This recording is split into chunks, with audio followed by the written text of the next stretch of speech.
Good morning प्यारे बच्चों। हमारा टॉपिक चल रहा था ब्लड और सर्कुलेटरी सिस्टम। ब्लड और सर्कुलेटरी सिस्टम यानी कि रक्त और परिसंचरण तंत्र।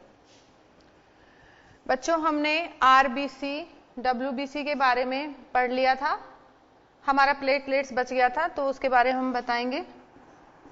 पहला टॉपिक हमने पढ़ा था आरबीसी,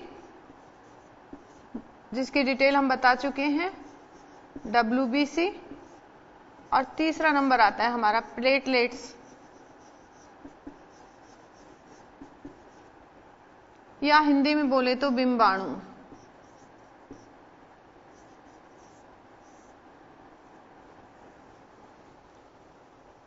तो आप लोगों ने याद कर लिया होगा और याद भी होगा कि आरबीसी और डब्ल्यूबीसी में क्या था। अब प्लेटलेट्स के बारे में बताते हैं। ये एक रक्त कणिका है और ये भी आरबीसी की तरह ही केंद्रक विहीन होती है। केंद्रक नहीं होता है इसके अंदर भी बच्चों। तो प्लेटलेट्स या बिंबाणु कैसी होती है? केंद्रक विहीन। संख्या में होती हैं ये 3 लाख प्रति घन mm।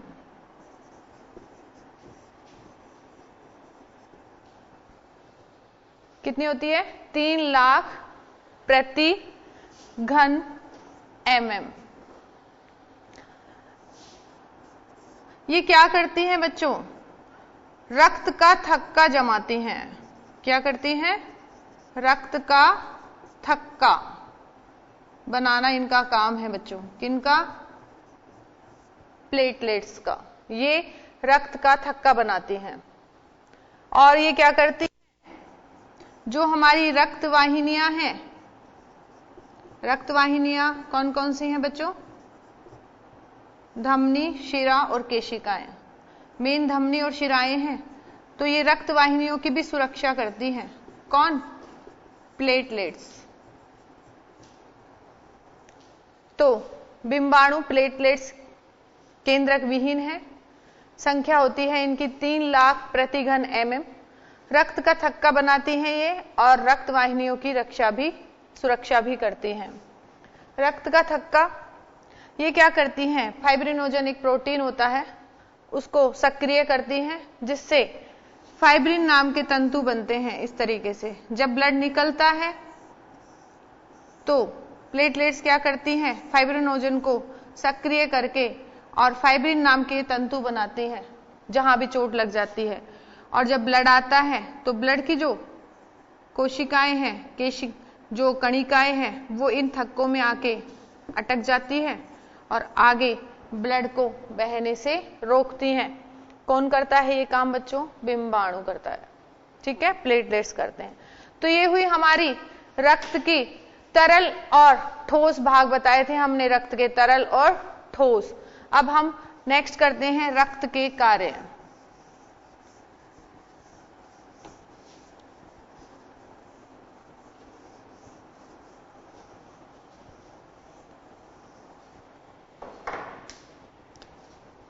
रक्त के कार्य बच्चों कौन कौन से हैं आपको पता है? कुछ पढ़ा था हमने, याद आ रहे हैं आपको? चलो नहीं आ रहे तो वापस रिपीट करते हैं। रक्त के थ्रू क्या हुआ था? पोषक पदार्थों का परिवहन हुआ था, उत्सर्जी पदार्थों का परिवहन हुआ था और गैसों का विनिमय हुआ था। शरीर का टेम्परेचर भी रक्त बनाए रखता है, नियंत्रित रखता है। और रक्त की पीएच का मान कितना था? 7.4। तो हमारे शरीर में पीएच का मान भी क्या रखता है? रक्त कंट्रोल रखता है। तो अगर हम देखें बच्चों तो रक्त का कार्य क्या हो गया? पोषक पदार्थों एवं उत्सर्जी पदार्थों का परिवहन।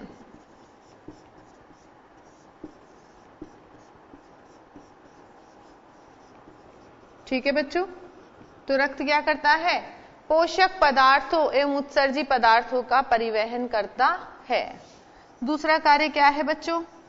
गैस। कौन सी गैस? कार्बन डाइऑक्साइड और ऑक्सीजन।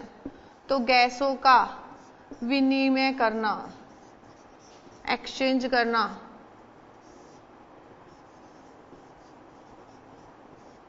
ये भी किसका काम है बच्चों? रक्त का। रक्त का तीसरा काम क्या है? ये हमारे शरीर का ताप नियंत्रित रखता है। शरीर का ताप नियंत्रण, मतलब ज्यादा घटने और बढ़ने से रोकता है ब्लड। और क्या पढ़ा था हमने? रक्त की पीएच कितनी होती है? 7.4। तो रक्त क्या करता है? शरीर की पीएच, जो शरीर का पीएच है उसका क्या करता है? नियंत्रण। ये काम भी कौन करता है बच्चों? रक्त करता है। शरीर का पीएच नियंत्रण रखता है ये। और बच्चों क्या करता है? प्रतिरक्षा प्रदान करता है शरीर को। बताई थी ना, WBC क्या करती हैं? प्रतिरक्षा करती हैं। बाहर से जो जीवाणु, रोगाणु, फंगस, वायरस जो भी आते हैं उनसे सिपाही की तरह लड़ती हैं। कौन? WBC। तो ये हमारे शरीर को प्रतिरक्षा भी प्रदान करता है रक्त। नोट डाउन कर लीजिए बच्चों, रक्त के कार्य।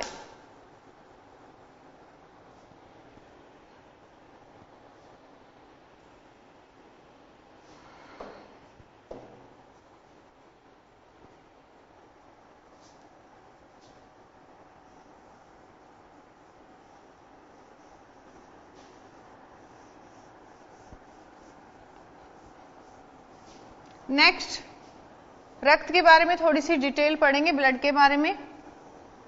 तो जो रक्त कोशिकाएं थी उनमें RBC, लाल रक्त कणिका, RBC कैसी थी? ये केंद्रक विहीन। इस तरीके से हम RBC बनाएं तो RBC की सतह पर, ये जो RBC है, ठीक है, इसकी सतह पर इधर यहां पर एंटीजेंस पाए जाते हैं बच्चों। एंटीजेंस एक प्रोटीन होता है और यहां पर क्या पाए जाते हैं? RBC की सतह पर एंटीजन पाए जाते हैं। किसके बने होते हैं एंटीजन? प्रोटीन के। एंटीजन दो प्रकार के हैं। ये कौन कौन से? एंटीजन A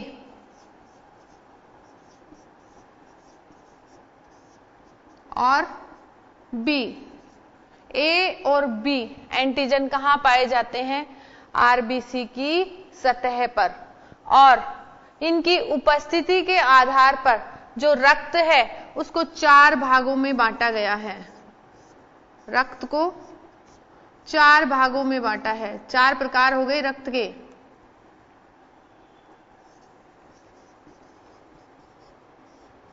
कौन कौन से बच्चों? देखो,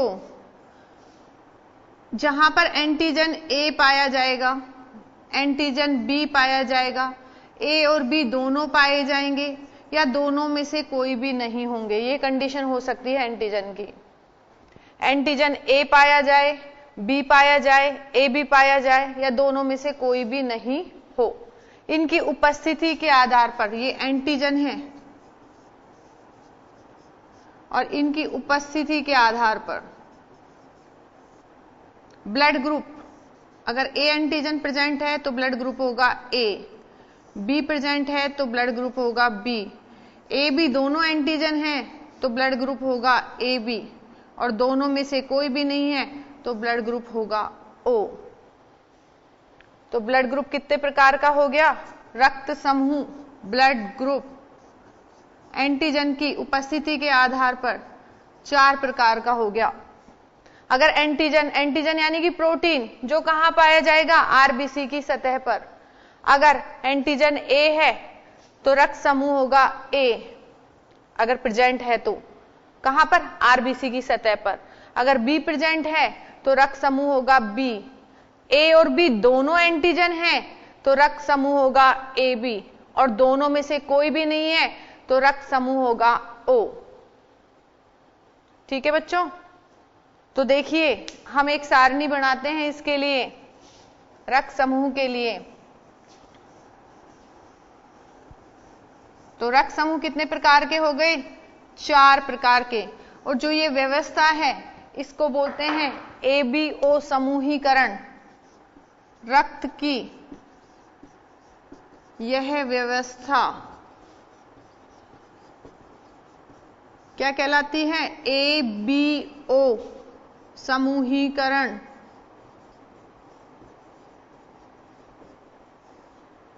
कहलाती है। कौन सी? जो कि हम अभी बता रहे हैं, डिस्क्राइब कर रहे हैं, वैसे बता चुके हैं पर यहां पर बता रहे हैं। यहां पर लिखेंगे हम ब्लड ग्रुप।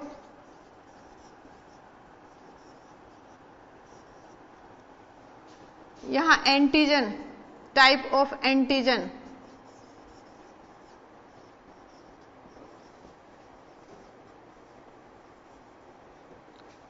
एंटीजन के आधार पर ही एंटीबॉडी, जो वो भी प्रोटीन की बनी होती है, तो यहां पर लिखेंगे टाइप ऑफ एंटीबॉडी।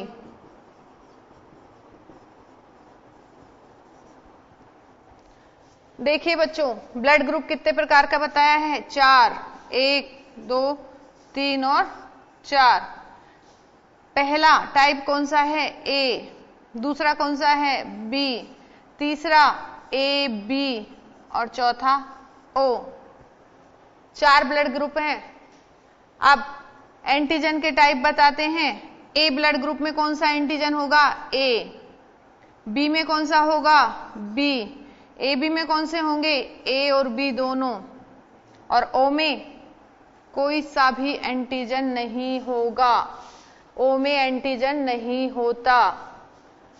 अब बच्चों, एंटीबॉडी इनके विपरीत होती है। अगर एंटीजन A है तो एंटीबॉडी होगी B, और B है तो होगी A, और AB है तो कोई सी भी नहीं होगी, और अगर एंटीजन है ही नहीं तो दोनों एंटीबॉडी होगी। तो वहां पर आपकी बुक में कैपिटल से शो कर रखा है, हम स्मॉल से ही शो कर देते हैं कि यहां पर एंटीजन A है तो एंटीबॉडी होगी B, B एंटीजन है तो एंटीबॉडी होगी A। अगर दोनों हैं तो कोई सी भी नहीं होगी, और अगर दोनों में से कोई सा एंटीजन नहीं है तो एंटीबॉडी दोनों होंगी।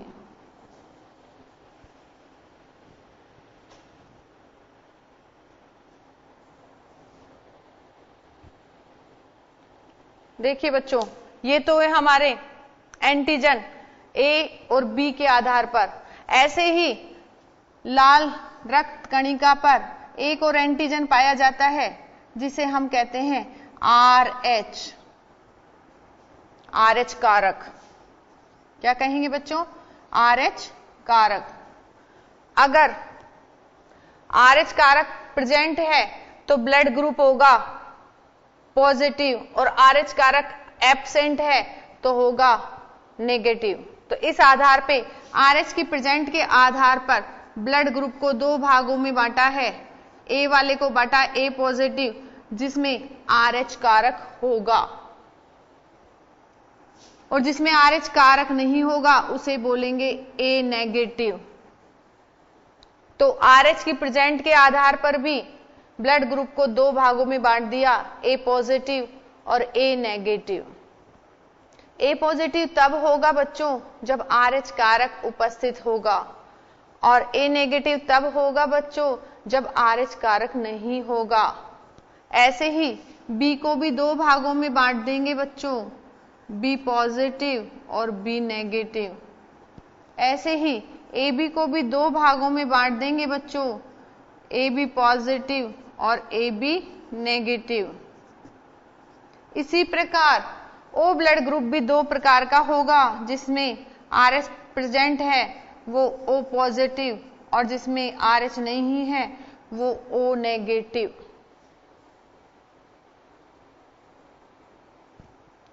और RH के आधार पे जो व्यवस्था होती है उसे RH समूहीकरण कहते हैं बच्चों, RH समूहीकरण। जैसे एंटीजन A और B के आधार पे व्यवस्था जो समूहीकरण बोली थी, ऐसे ही RH के आधार पर, RH कारक के आधार पर जो ब्लड की व्यवस्था है उसे बोलते हैं RH समूहीकरण। तो ये आपके ब्लड ग्रुप का टाइप बताया था और इसको हम डिटेल में पढ़ेंगे लेसन नंबर 4 में बच्चों। अभी थोड़ा सा टॉपिक आया था तो मैंने आपको क्लियर करना उचित समझा। तो इसका और डिटेल कहां पढ़ेंगे? लेसन नंबर 4 में। अब बच्चों कई बार क्वेश्चन आ जाता है कि सर्वदाता जो सभी को खून दे सकता है, सभी को रक्त दे सकता है, उस ब्लड ग्रुप का नाम बताइए। तो क्या बताओगे? O। सर्वग्राही जो सबसे खून ले सकता है, सबसे ग्रहण कर सकता है रक्त को, वो कौन सा है? AB। तो देखिए बच्चों, सर्वदाता ब्लड ग्रुप का नाम बताइए कौन सा होगा? O। सर्वदाता ब्लड ग्रुप रक्त समूह कौन सा होगा? O। और सर्वग्राही जो सबसे ले सकता है वो कौन सा होगा? AB। तो सर्वदाता क्वेश्चन आ जाता है बच्चों पेपर में और आया हुआ है बहुत बार। सर्वदाता ब्लड ग्रुप कौन सा है? जो सबको दे सकता है, O। O ब्लड ग्रुप सबको दे सकता है। और सर्वग्राही जो सबसे ले सकता है, क्वेश्चन बदल के आ जाता है बच्चों कई बार सर्वदाता पूछ लेते हैं, कई बार सर्वग्राही पूछ लेते हैं। तो सर्वग्राही कौन सा है जो सबसे ले सकता है? AB। और क्यों ले सकते हैं और क्यों दे सकते हैं इसकी डिटेल हम बाद में बताएंगे बच्चों आपको। पूरा डिटेल में चैप्टर है ये कि इसका कारण क्या है, कि इसको सर्वदाता क्यों कहा जाता है, इसको सर्वग्राही क्यों कहा जाता है, ये चैप्टर नंबर 4 में हम पूरी डिटेल में आपको समझाएंगे। तो अभी आप नाम याद कर लीजिए कि सर्वदाता ब्लड ग्रुप कौन सा है? O। और सर्वग्राही AB। तो अभी हमने रक्त के कार्य और रक्त समूह के प्रकार पढ़े बच्चों।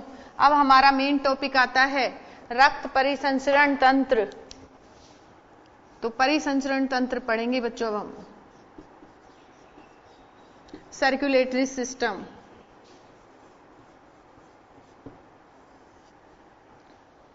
देखिए बच्चों, आपके घर में पानी आप लोग भरते हैं, पानी की सप्लाई पाइप से करते हैं, पाइप होते हैं घर में, और जिनके पानी इजीली आ जाता है उनको तो कोई प्रॉब्लम ही नहीं है, और जिनके नहीं आता है वो क्या करते हैं? मोटर लगाते हैं। बच्चों लगाते हो ना मोटर, और ये पानी की नली सब जगह, यानी कि रसोई में, बाथरूम में, टॉयलेट में, सब जगह, किचन में, सब में जाती है पाइप, जाता है ना।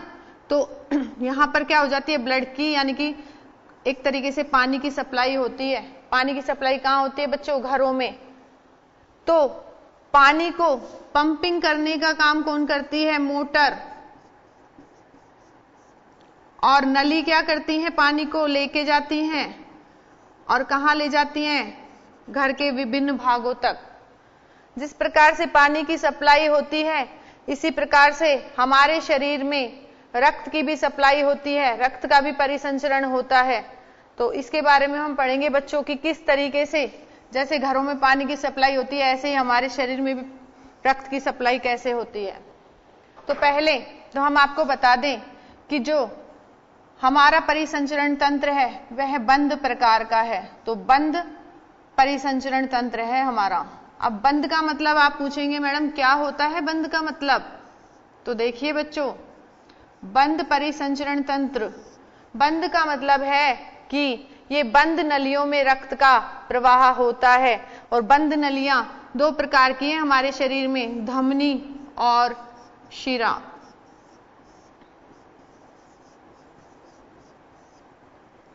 वाहिनियां बोलते हैं इन्हें, रक्त वाहिनियां, जिनके अंदर रक्त बहता है। ऐसे नहीं कि खुला ही ऐसे ऐसे शरीर में बह के जा रहा है, कैसे जाता है? बंद नलियों के अंदर बहता है ये। इसीलिए हमारा जो परिसंचरण तंत्र है वो कैसा है? बंद परिसंचरण तंत्र। अब जिस प्रकार पानी की सप्लाई के लिए पाइप पाए जाते हैं, ऐसे ही हमारे शरीर में भी पाइप पाए जाते हैं, वाहिनियां पाई जाती हैं, जिन्हें हम धमनी और शिरा कहते हैं। बच्चों अभी थोड़ी देर के लिए ब्रेक लेते हैं, ब्रेक के बाद फिर हाजिर होते हैं।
ब्रेक के बाद फिर हाजिर होते हैं बच्चों।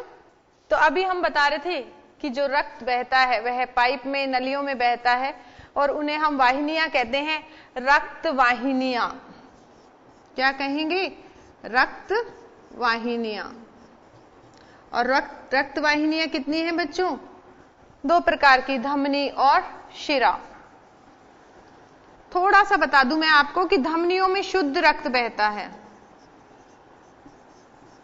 शुद्ध यानी कि कौन सा बताया था हमने बच्चों? जिसमें ऑक्सीजन है, ऑक्सीजन युक्त रक्त।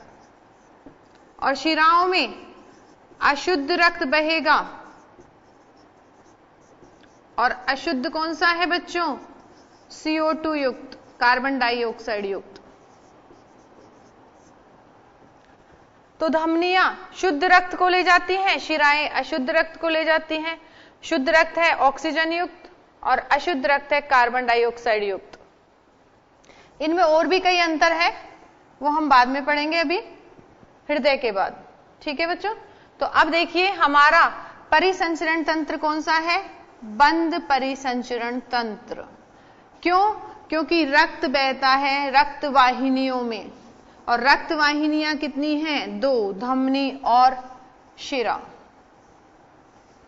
अब देखिए बच्चों, रक्त वाहिनियां मैंने आपको बता दी, विभिन्न शरीर के अंगों तक रक्त जाता है। कौन लेके जाती है? रक्त वाहिनियां। अब मेन इनको पंपिंग करने का जो काम करता है वह है हृदय। हृदय क्या करता है? रक्त को पंपिंग का काम करता है। रक्त पंप करता है, यानी कि प्रेशर से उसको वाहिनियों तक और विभिन्न अंगों तक वाहिनियां फिर लेकर जाती हैं। देखिए बच्चों, हृदय अगर हम देखें तो हमारी मुट्ठी जितनी बंद होती है, हमारा हृदय का आकार भी मुट्ठी के बराबर होता है। तो हृदय कैसा है? मुट्ठी के आकार का।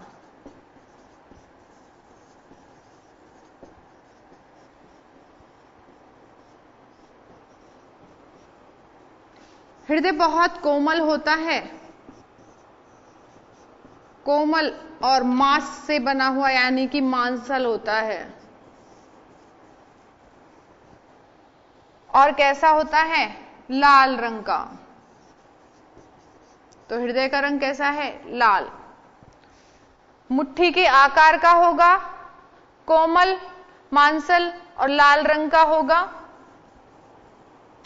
और पेशियों से बनी हुई, पेशीय ऊतक से बनी संरचना है यह है हृदय। किससे बनी है? पेशीय ऊतक से बनी संरचना।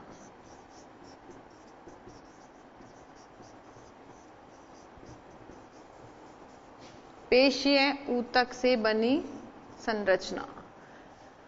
बच्चों हृदय के बारे में आ जाता है कि हृदय का वर्णन कीजिए, बाहरी कीजिए, आंतरिक कीजिए, जो भी आ जाए तो आप हृदय का वर्णन आराम से कर सकते हैं। अब ये पॉइंट्स अगर आपको याद है तो सबसे पहले मुट्ठी के आकार का है, दूसरा कोमल, मांसल और लाल रंग का है, तीसरा पेशीय ऊतक से बनी हुई संरचना है हृदय। मानव हृदय, मानव हृदय के बारे में पढ़ रहे हैं बच्चों, तो पेशीय ऊतक से बनी संरचना है और 4 कोष्ठ होते हैं हृदय में। हृदय 4 कोष्ठीय होता है, 4 कोष्ठ होते हैं बच्चों।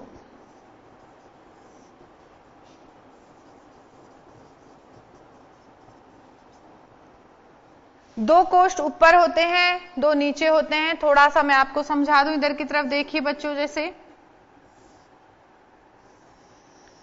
ये हृदय है और कितने कोष्ठ हैं इसमें? 4 भागों में बांट देते हैं हम इसको। कितने कोष्ठ हैं? 4, 2 ऊपर और 2 नीचे। अगर हम बोर्ड के हिसाब से देखें तो ये हिस्सा हमारा होता है लेफ्ट और ये होता है राइट।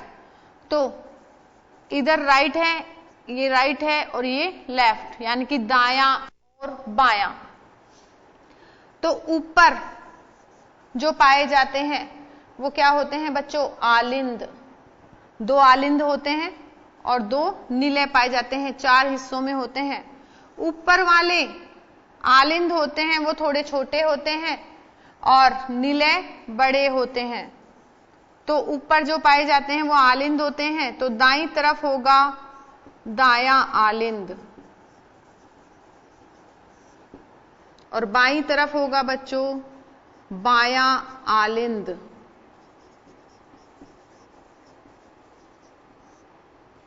दाईं तरफ दायां आलिंद, बाईं तरफ बायां आलिंद। अब नीचे आते हैं निलय, तो दाईं तरफ दायां निलय और बाईं तरफ बायां निलय। ये जो 4 कोष्ठ हैं उनके बारे में हमने बताया, 2 ऊपर 2 नीचे। ऊपर होते हैं आलिंद और नीचे होते हैं निलय। आलिंद छोटे होते हैं, निलय बड़े होते हैं। दाईं तरफ दायां आलिंद, बाईं तरफ बायां आलिंद। दाईं तरफ दायां निलय, बाईं तरफ बायां निलय। अब अगर बच्चों हम देखें तो ये दायां दायां हिस्सा एक तरफ का हो जाता है। ये दायां हिस्सा एक तरफ हो जाता है बच्चों, और इस दाएं हिस्से में अशुद्ध रक्त होता है बच्चों। कैसा रक्त होता है? अशुद्ध, जो कैसे रंग का होता है? नीले रंग का। और जो बाईं तरफ होगा वो होगा हमारा शुद्ध रक्त, और वो कैसा होगा? चमकीला लाल। चमकीला लाल। अब देखिए बच्चों, जो दायां आलिंद है और दायां निलय है, इनके बीच में एक गेट पाया जाता है। गेट यानी कि कपाट, और कपाट यानी कि वाल्व। तो दायां आलिंद और दाएं निलय के बीच में एक कपाट पाया जाता है। इसी प्रकार बाएं आलिंद और बाएं निलय के बीच में भी क्या पाया जाता है? कपाट। दाएं आलिंद बाएं आलिंद में एक बड़ी वाहिनी आती है, यहां पर भी कपाट पाया जाएगा। इसी प्रकार दाएं आलिंद में भी एक कपाट पाया जाएगा। इसी प्रकार दाएं निलय में भी एक कपाट पाया जाएगा। इसी प्रकार बाएं निलय में भी कपाट पाया जाएगा। तो इस तरीके से क्या पाए जाते हैं? कपाट पाए जाते हैं, वाल्व पाए जाते हैं, जो क्या करते हैं? रक्त को एक ही दिशा में संचरित होने देते हैं, वापस रक्त को उसी दिशा में नहीं आने देते। बच्चों, ये जो बायां आलिंद और बायां निलय के बीच में जो कपाट पाया जाता है, इस कपाट को बच्चों क्या कहते हैं? Bicuspid valve. ये देखिए यहां पे ये कपाट है ना, इस कपाट को बोलेंगे बच्चों द्विवलन कपाट। द्विवलन कपाट या बाइकस्पिड वाल्व। देखिए बच्चों, बाएं आलिंद और बाएं निलय के बीच में जो वाल्व या कपाट पाया जाता है उसे बोलते हैं द्विवलन कपाट या बाइकस्पिड वाल्व। इसी प्रकार से दाएं आलिंद और दाएं निलय के बीच में ये जो कपाट है, ये वाला कपाट, इसे कहते हैं बच्चों त्रिवलन कपाट। क्या कहेंगे बच्चों? त्रिवलन कपाट। और इसको बोलते हैं ट्राइकस्पिड वाल्व।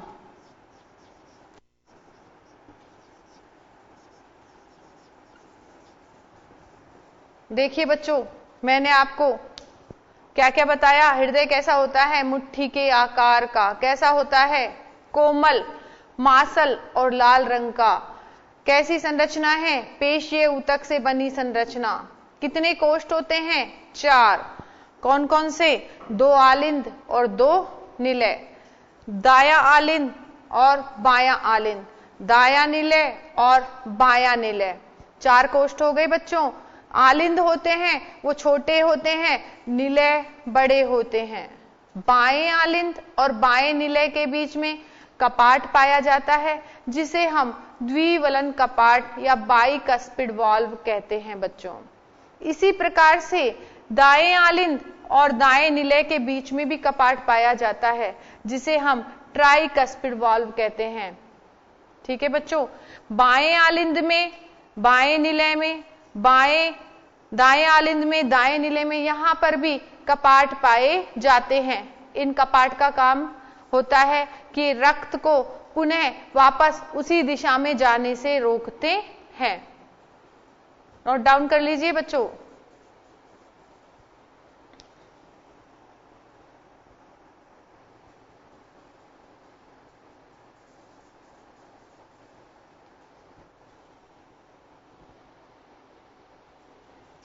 तो ट्राइकस्पिड, बाइकस्पिड वाल्व आपने देख लिए और नोट कर लीजिए।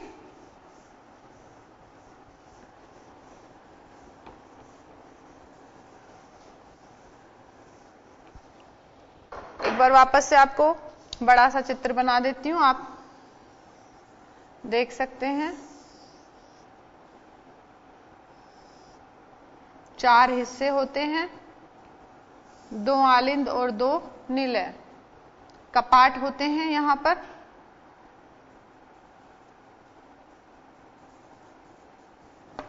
बुक के अंदर डायग्राम अलग तरीके का है, मैंने थोड़ा अलग बनाया जिससे कि आपको याद हो जाए। याद करने के हिसाब से बनाया है बच्चों। बुक में तो बना हुआ है, आप देख भी सकते हैं बुक में से, लेकिन यहां समझने के हिसाब से बता रही हूं आपको।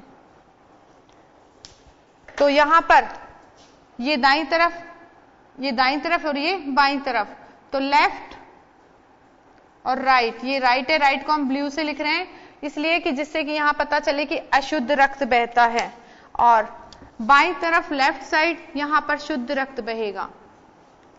आलिंद को हम ए से शो कर देते हैं और निलय को एन से शो कर देते हैं, आलिंद और निलय। इसी प्रकार लेफ्ट आलिंद और लेफ्ट निलय। वैसे इन्हें आर्ट्रियम और वेंट्रिकल बोलते हैं बच्चों, लेकिन मैंने आपको हिंदी के हिसाब से ही RA और LA लिख दिया। यहां पर क्या था बच्चों? ट्राइकस्पिड वाल्व, तो TV लिख देते हैं इसको, ट्राइकस्पिड वाल्व। और उस साइड में बच्चों कौन सा है? Bicuspid valve, BV। तो बच्चों नेक्स्ट हम लेते हैं दूसरे टर्न पर। आज के लिए इतना ही काफी है। थैंक यू बच्चों।